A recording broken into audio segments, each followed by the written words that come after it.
guys, it's your boy, Barca Boy 103. Today we're going to be reacting to the Barcelona news over the past 48 hours where we have some huge topics to discuss.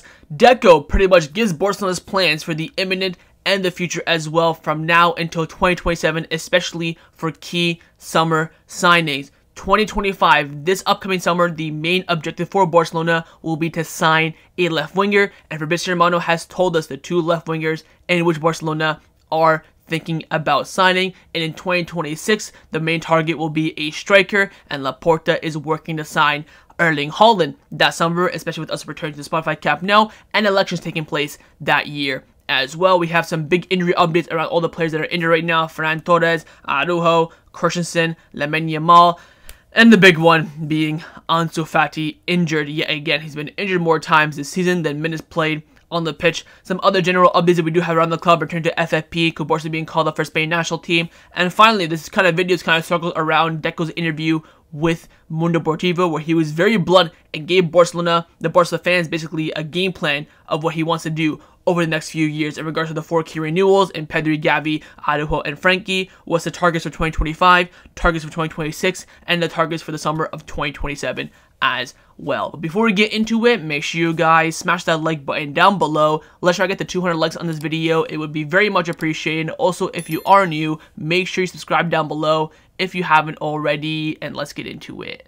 Now, before we get into this video is sponsored by Number 1 Foot. Number 1 Foot is by far the best replica jersey website on the market, and it's not even close. They have a variety of different items at the absolute best prices. They sent me 2 kits recently. First one is the Retro Barcelona kit, the home kit, which I'm currently wearing right now, and also as well the second kit for that season in the blue edition. Oh my god, like the stitching is fantastic. The quality is, superb. Feels like I have the actual, original kit for a fraction of the price. And if you use the discount code BOY at checkout, you do get 10% off your order. That's BOY. Use it at checkout, and all orders above $80 as well will receive free shipping. So what are you waiting for? Hit the top link in the description down below and get your new football kits today. Let's start off with the transfer news. Over the past 48 hours, we have some big news in regards to what is Barcelona's main target for 2025. We are, of course, approaching the January transfer window, which Barcelona probably not going to do anything in, but of course, that's when you begin planning for the summer. And right now, we have a clear objective of what Barcelona want this upcoming summer, and it is absolutely huge. Now, firstly, David Bernabeu of Sport came out saying that Joan Laporta wants to make a big signing that will excite the fans, and he has the following names on the table. Number 1 being Erling Haaland, number 2 being Victor Gyökeres, and number 3 being Omar Marmoush. Now, Omar Marmoush is kind of like a roaming striker. I would say a striker slash center forward. Yes, he's having a great season so far, but bloody hell, all it takes is 3 months and you get the sign by Barcelona. Let's take it down a couple notches there. I think Marmoush and Gyökeres are very much in the similar category. They'll be a high price because they're having a very good season, but it's a huge risk signing because you don't know if they have consistency or have that high level, or just having a one, fantastic season. Now, following this report, Mundo Deportivo also came out saying that Barcelona want to sign a star forward. They have these names as options: Nico Williams, Rafael Leao, Kvaratskhelia Kvaratskhelia, free agent Mohamed Salah, and of course free agent Leroy Sané as well. So just names being chucked around left, right, and center. But there's 2 things that are clear. Number 1 is that Barcelona are going to plan to sign Erling Haaland in 2026. That is clear as day. His Man City contract will be running down. He'll have a release clause active as well. 1 more year left of Lewandowski. This was also confirmed by Deco, which we will talk about at the end of the video. But it's quite clear Erling Haaland will be a target for Barcelona in 2026. Now, with that being said, the 2025 summer transfer target is going to be a left winger, and it's either going to be Rafael Leao or Nico Williams, according to Fabrizio Romano. And also, Deco mentioned this as well in his interview. We'll talk about that at the end of the video. But Romano came out saying that Barcelona are looking at wingers for the 2025 summer transfer market. Both Rafael Leao and Nico Williams remain topics in the internal discussions. Meanwhile, Ansu Fati remains in a complicated situation due to his injuries, and he's not making the impact that they were hoping for when he is playing. So the Plan was for Barcelona initially to give a chance to Ansu Fati, see if he explodes and comes back to the Ansu Fati that we know he is. If he does, great, we can focus on other priorities, fullback, striker, stuff like that. If not, we'll have to readdress that area. Unfortunately, with Ansu, we'll talk about him around the middle of the video, but you know, you all know already what happened with him. But now, with that being said, a left winger is a target. Leao and Williams, the two main objectives. So, where do I stand on this? The Barcelona train only comes once. Give me Rafael Leao in 2025.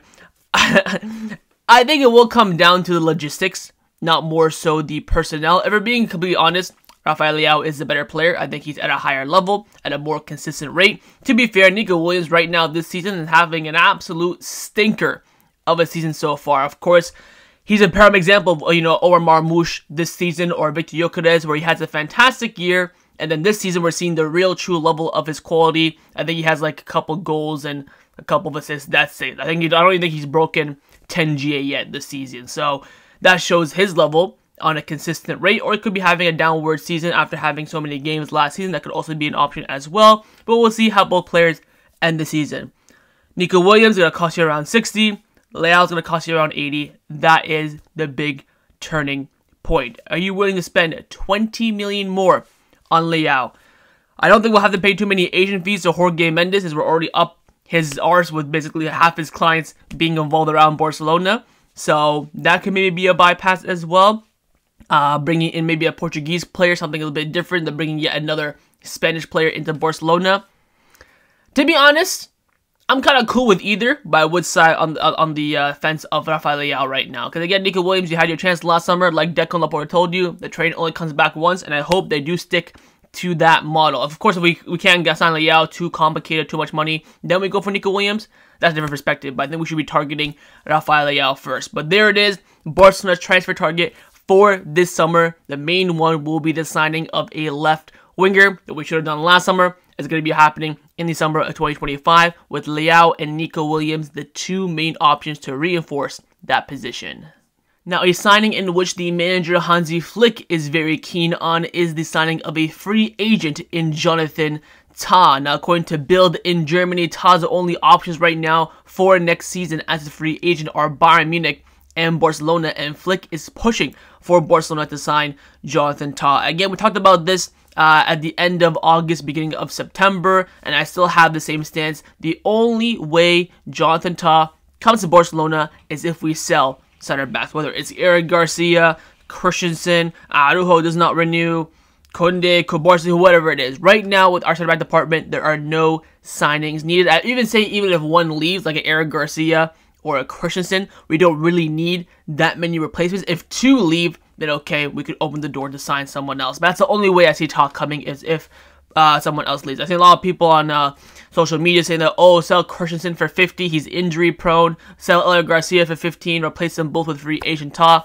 If the club decides to do that, I wouldn't mind that. But for me personally, I think that Christensen is a much better defender for Barcelona than Jonathan Tah. Way more longevity as well, can play multiple positions. Of course, Tah is an upgrade on Eric Garcia, but if Eric Garcia walks, you still have, of course, Araujo, you have Christensen, you have Cubarsi, you have Koundé, and you even have Inigo as well. So for me, I think two center backs would have to leave in order for Tah to join. But again, with Flick being very keen on Tah, that could, of course, force Barcelona's hand into making some of those exit decisions. So until then, we'll wait and see. But again, Flick very, very keen on Barcelona signing Tah, but his arrival will 100% depend on departures in that center back department.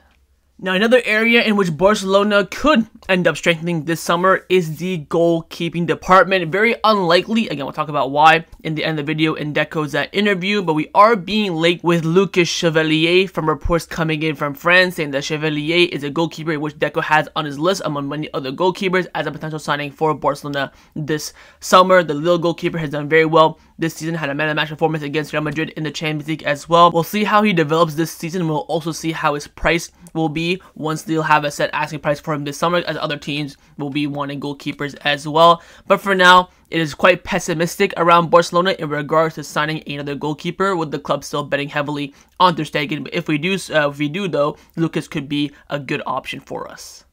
Let's now discuss some contract renewal updates around the first team at Barcelona. We only have two updates, and they're both in a very, very similar situation, and it is on the contracts of Inigo Martinez and Robert Lewandowski. Now, Inigo's contract, of course, expires this summer in 2025, and Lewandowski is next summer in 2026, but both have clauses in their deals to automatically extend their contracts. Now, firstly, on Inigo, Gentes have come out saying that Deco met with Inigo Martinez's agent last Saturday in San Sebastian at the Anoeta, taking advantage of Barcelona's trip. His current contract ends in 2025, but it would be automatically extended if he plays a minimum of 45 minutes for 60% of the matches this season. I've said that a trillion times already. Barcelona are delighted with his attitude and are already thinking about extending his contract, adhering to the clause, and Barcelona are in no hurry to renew Inigo's contract, as there's already a clause in there that will automatically do it. Even so, the club met with his agent to express their satisfaction in an informal meeting. So basically, Barcelona met with his agent saying that, yo, we're gassed with Inigo, he's doing great, renewal incoming. That's pretty much all they've done. They hadn't negotiate, nothing like that, because he already has a clause in his contract that will take care of that, and he will meet those criteria for sure, so there's no real negotiations needed. Of course, same thing with Lewandowski as well. Mundo Deportivo is reporting that Inigo Martinez and Lewandowski's contracts will likely be automatically renewed at the end of the season, but Barcelona don't rule out negotiating a renewal with them beforehand to guarantee their stability. Now, I don't see Lewandowski or Inigo jumping ship anywhere else when they're both starters for Football Club Barcelona.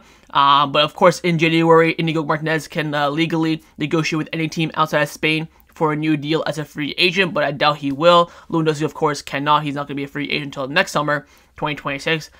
Both players are saying, let's be completely honest here, it's just about really when. I don't know, Barcelona will offer them the renewal with the clause before the clause is activated. They could do that, or just wait for the clause to be activated, then they can just do the renewals like that. So we'll wait and see, but both Barcelona and the two parties are very happy together, and they both are expected to continue for the short-term future when the renewals are automatically extended.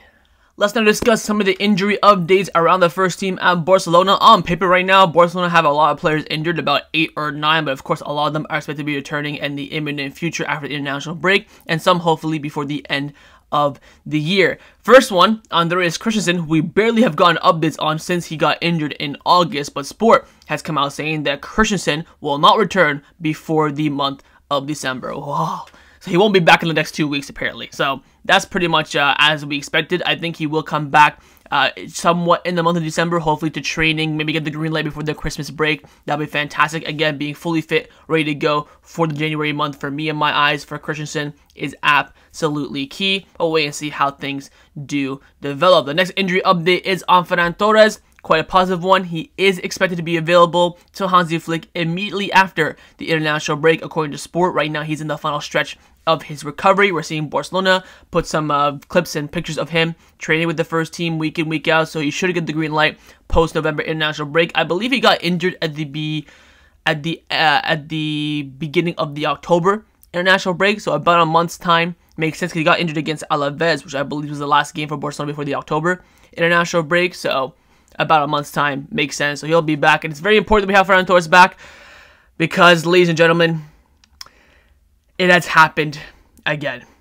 The club released an official statement out of nowhere following Wednesday's training session, saying that Ansu Fati has suffered a hamstring in the training session on Wednesday, and he will be out for approximately 4 weeks. People were questioning why I sold my stocks in Ansu in the summer. Case in point, this man is finished. I love Ansu to bits.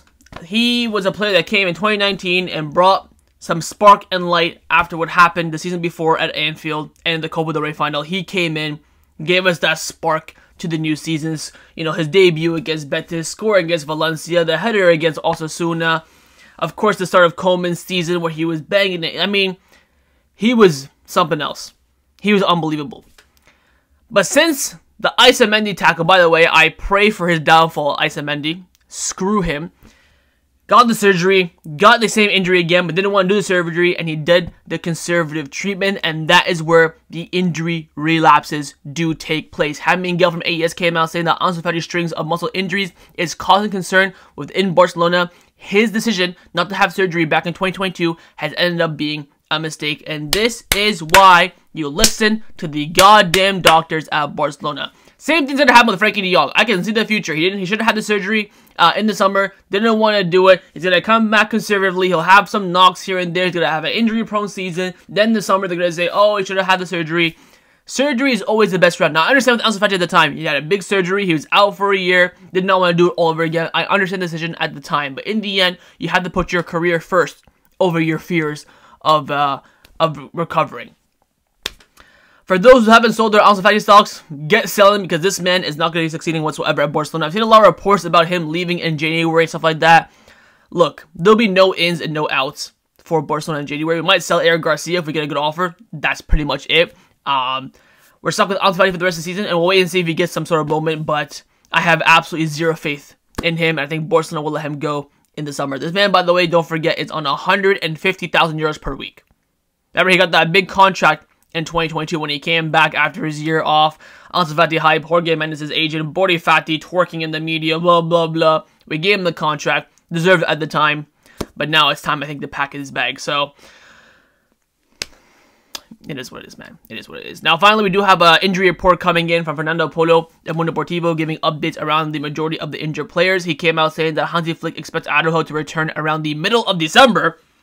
Oh, I don't know about that. I think Araujo will be back around end of November, beginning of December. I think he will play definitely before the Christmas break, but again, he's not returned to first team training quite yet. So when he does return to first team training, he'll need about 2 weeks of training. So that timeline does make sense, but it's quite surprising after all the news we've been hearing about him coming back at the end of November and beginning of December. So wait and see when he returns to training, but looking like mid-December for Araujo. Ferran Torres should be back after the international break. He said Lamine Yamal should be available for Celta Vigo and also Brest. And speaking on that, Javi Miguel came out saying that Lamine Yamal will be back after the international break, but he will be on the bench for the Celta Vigo game. So he'll get the medical green light, which of course is positive. He can play midweek against Brest, but will be on the bench for Celta Vigo. Of course, Ansu Fati out for a month as the club did confirm. And Christensen will be back around January, which is quite slow. I'm really hoping that Araujo and Christensen can be 100% green light, fully fit, medically cleared, ready to go going into January and not in January. Again, January we're going to have Copa del Rey,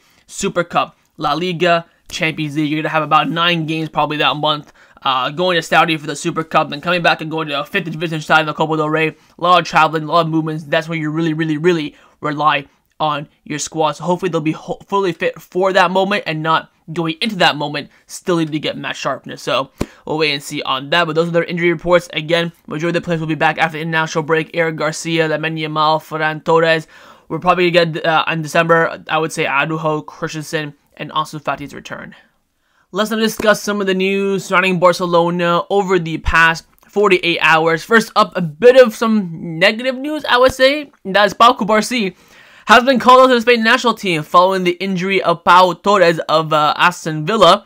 De La Fuente had to call up another center back. There were options of looking at maybe even Inigo, Martinez, stuff like that. But in the end, he has called up Cubarsi, which kind of sucks because you're kind of hoping that Cubarsi would have this 2 weeks off, but now he'll be serving with the Spanish national team. But there is a positive spin on that moment. Now, firstly, Fran Martinez from Mundo Deportivo came out saying that, curiously, according to sources in Barcelona's dressing room, Pau Cubarsi did not train on Wednesday, as since Tuesday he has felt ill, vomiting, and felt very dizzy. He was much better on Wednesday, and the idea before he got called up for Spain was for him to rest in order to recover well and avoid risk of any face injury. Barca were not pleased with this call-up, but Cubarsi will not play with Spain during the break if it's not necessary. The player himself was also in favor of going to the national team. So Cubarsi is happy that he's gone to the national team. He wanted to go to begin with. Of course, he has the mass.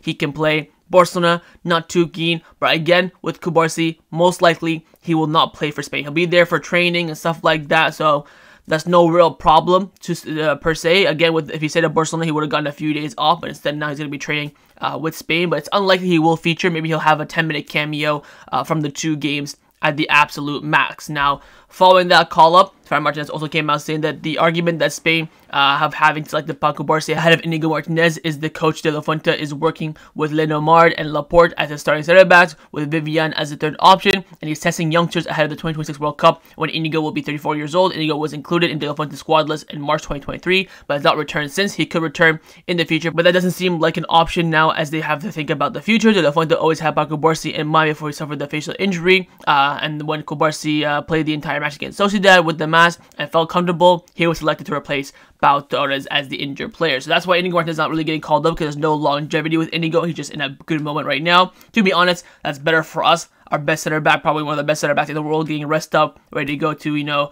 push for Barcelona in the next month and a half before the Christmas break. Absolute W in my opinion. But Cubarsi has been called up. Again, very unlikely that he will play, but he will be spending the 2 weeks with the Spain national team camp.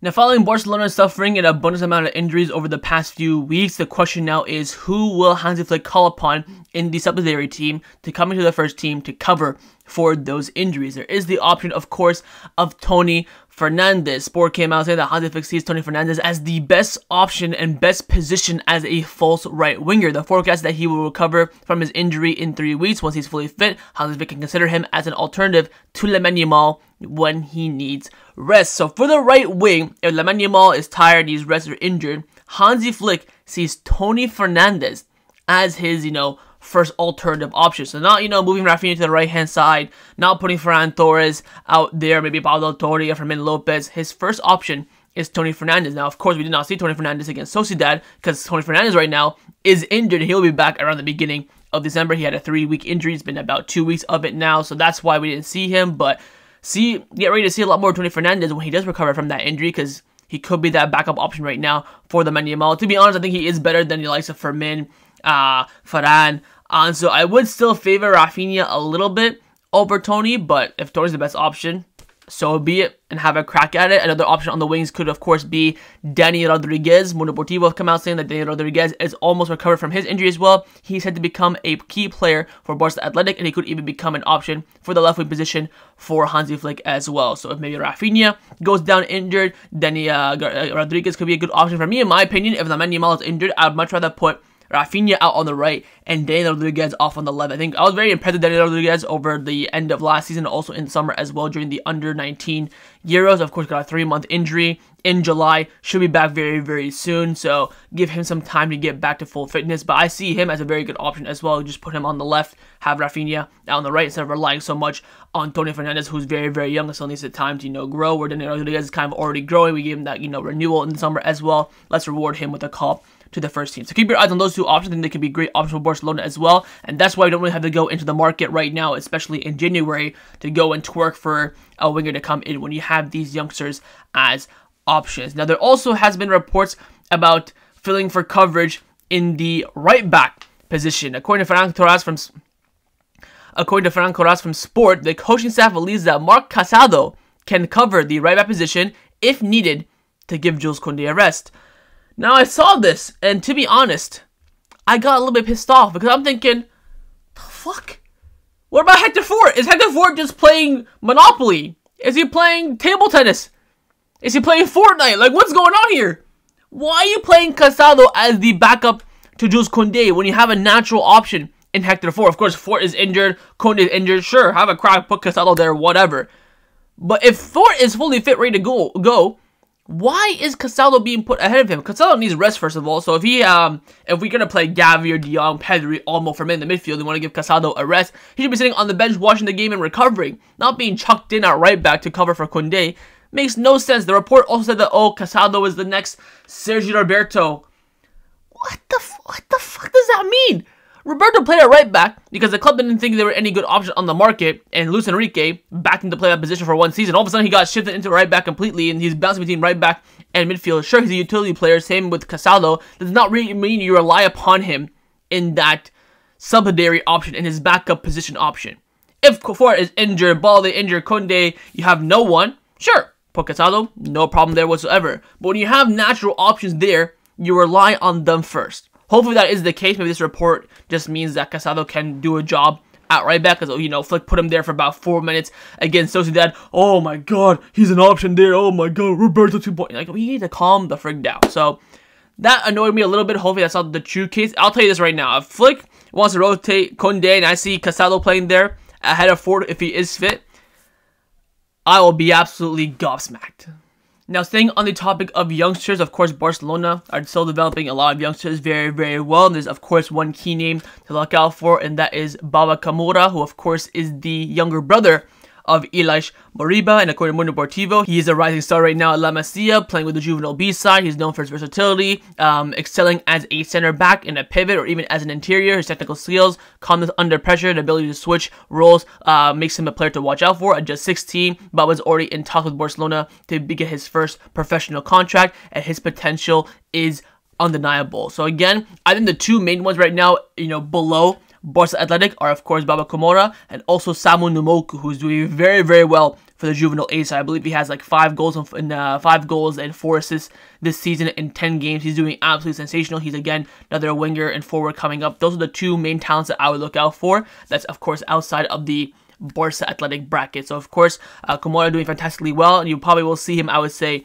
in the next maybe year or maybe even 2 as well. Of course, Barcelona do want to bring in talent as well. We talked, of course, about the new innovation of bringing in African talent. We, of course, did that with Aziz Issa and David Ododo over the past few months, and Barcelona want to continue this as well. Tony Juan Martin from Sport came out saying that 2 Senegalese youngsters, Mohamed Dabou and Eljad Malik Cisse, have arrived in the trials for Barcelona. They both are 16-year-old midfielders and internationals with the Senegalese under-17 squad. They will undergo a 15-day trial period with Juvenile B from Monday, and coach Paulo Polan, so of course you can see there on the right hand side, will monitor them and see if they can do more internships in the future. It must be remembered that Barcelona cannot sign them before they turn 18, and of course their arrival comes as a result of Barcelona's collaboration with the B Sport Academy. So again, with this academy collaboration, we get their best talents in for trials. We get to see them, develop them. If they look great, we sign them on when they're 18. If not, we just send them back pretty much. So again, that will have more growth as we continue over the next few years. We, of course, already signed 2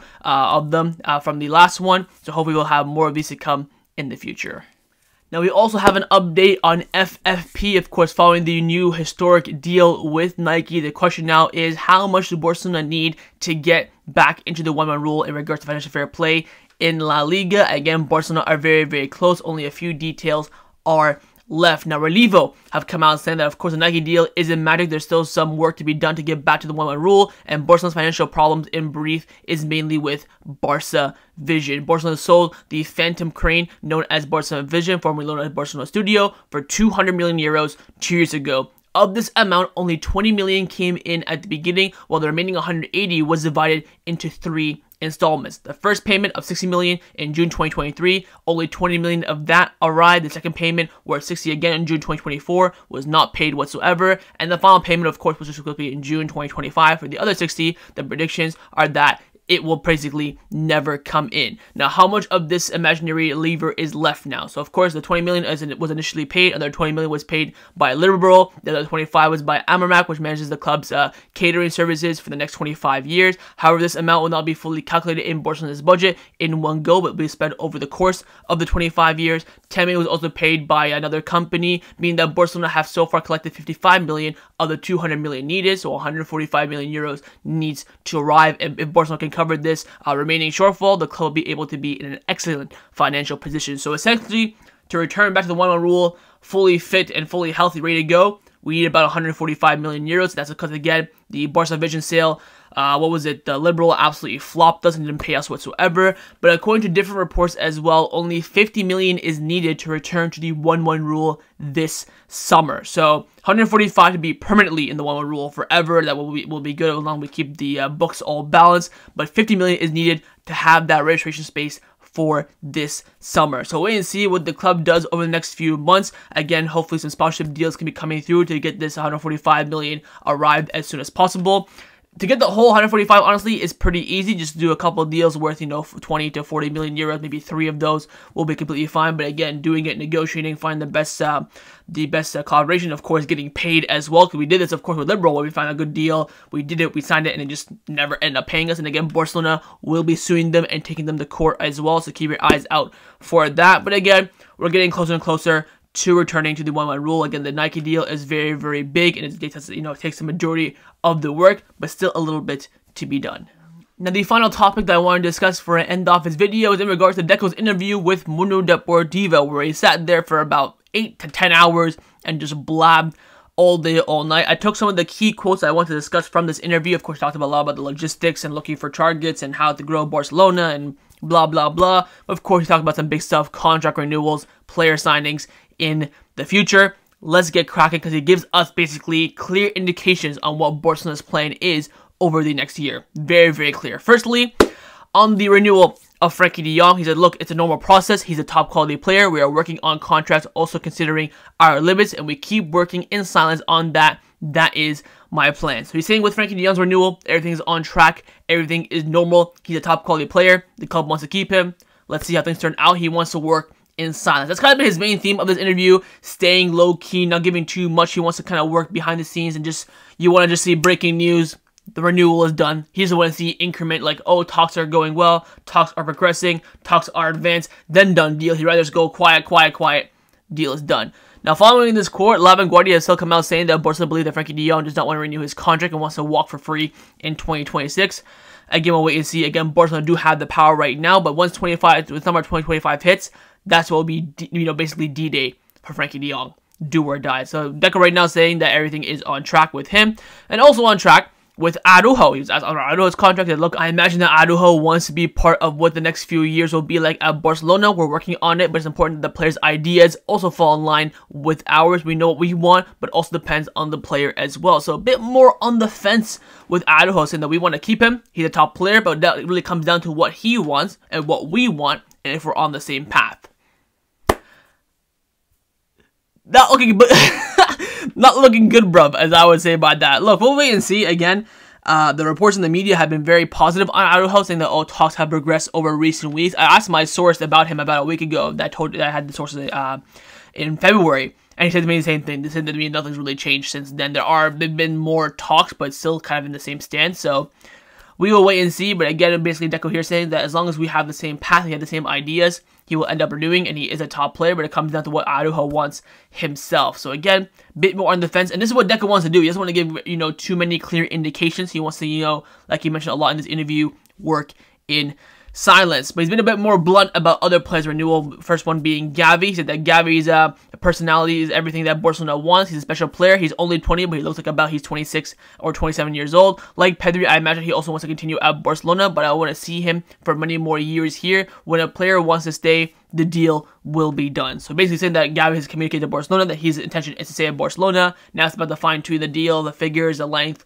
stuff like that. And Deco wants him to stay. So no worries with Gavi. And of course, as he mentions here, the same for Pedri as well. Pedri's contract will happen because he wants to succeed at Barcelona and make history here. We are focused on winning important titles this season, but also on guarantees for the future of important players, and Pedri is one of those. So again, you can tell the difference between, Pedri and Gavi and Araujo and Frenkie, where Araujo and Frenkie want sporting project and a good salary and a good contract, where Gavi and Pedri, their first priority is success at Barcelona. If you tell me we're going to have success here, I'll stay, no problem. That's all they really want above the length, the money, the contract, the fame, and stuff like that. So, shows where each player's kind of priorities lie, as you will say. But those are the updates on the renewals. Now we have updates on players' futures. Now he's asked on Victor Roque, his future and stuff like that, what happened with him in the 6 months at Barcelona. He said, look, since I've known Barcelona, I cannot imagine such an ugly attack on a young player who came from abroad like on Victor Roque. I don't know whether it was internal or external, if it was an attack on me or on the club, but I can't remember such a personal attack.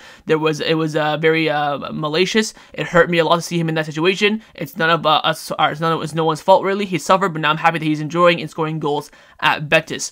Of course, talking about maybe I would say in May when Andre Curry was coming in the media talking smack to Xavi. Xavi was talking smack back. All the Barca fans are kind of hating on Victor Roque. He's not playing and not doing well when he does play. Why doesn't he play?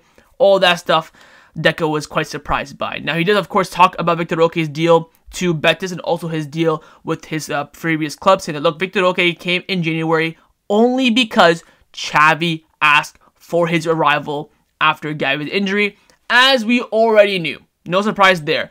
Victor Roque costs 30 million euros, not 60, because no variables have been met, as he has not won any trophies with Barcelona, nor reached any specific number of games played or goals scored. So only 30 million to this day has been paid for Victor Roque. Now, of course, Betis' buy option, I believe, for him is like 25 million or 28 million. So you're only losing really 5 million on the Victor Roque deal, which, to be honest, is not too bad based on, the flop of the century that people were trying to highlight him for last season. But now he has more goals than Endrick this season. He has more goals than Bellingham, more goals than Rodrigo. He's, balling this season all of a sudden. Look, I wish Victor Roque nothing but the best.